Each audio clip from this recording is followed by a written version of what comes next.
नमस्कार भक्तों, आध्यात्मिक सार में आपका स्वागत है। भारतवर्ष के इतिहास में दानवीर कहे जाने वाले महान सम्राट विक्रमादित्य का नाम आज भी श्रद्धा से लिया जाता है। सिंहासन बत्तीसी की कथाओं में उनकी दानवीरता के कई प्रसंग मिलते हैं। आज हम उन्हीं में से एक प्रेरणादायक कथा सुनेंगे। राजा भोज सिंहासन पर बैठने की कोशिश करते हैं, तभी एक पुतली प्रकट होती है और राजा भोज को रोकने की कोशिश करती है। राजा भोज, क्या आप उतने ही दानी और त्यागी हैं जितने विक्रमादित्य थे? यदि नहीं तो इस सिंहासन पर बैठने का अधिकार आपको नहीं है। सुनो, मैं तुम्हें उनकी दानवीरता की एक कहानी सुनाती हूँ। एक बार एक गरीब ब्राह्मण दरबार में आया। उसके घर विवाह था, लेकिन उसके पास दहेज, गहने, भोजन और वस्त्र की कोई व्यवस्था नहीं थी। वह विक्रमादित्य से प्रार्थना करता है, महाराज, मेरी बेटी का विवाह है, मदद कीजिए।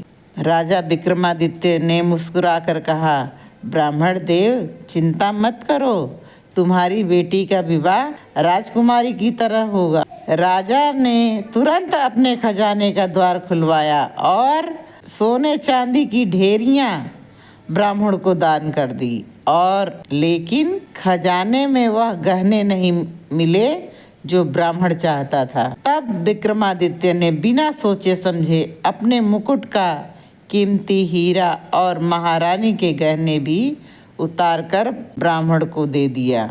महारानी बोली, महाराज, आप तो सब कुछ दान कर देंगे, हमारे पास क्या बचेगा?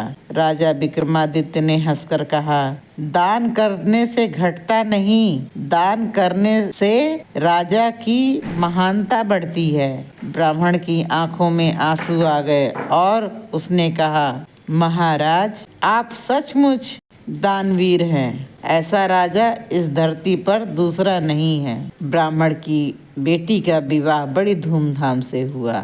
प्रजा में यह बात फैल गई कि उनका राजा सिर्फ शासन करने वाला नहीं, बल्कि दानवीर और त्यागी है। इस कथा से हमें शिक्षा मिलती है कि सच्चा राजा वही है जो अपनी प्रजा के दुख को अपना दुख समझे और उनके लिए त्याग करने को सदा तैयार रहे। दान सिर्फ वस्त्र या धन का नहीं होता, बल्कि करुणा, समय और प्रेम का भी होता है। राजा विक्रमादित्य की दानशीलता आज भी हमें प्रेरणा देती है। यही कारण है कि उन्हें दानवीर विक्रमादित्य कहा जाता है। अगर आपको यह कहानी पसंद आई हो तो वीडियो को लाइक करें, सब्सक्राइब करें।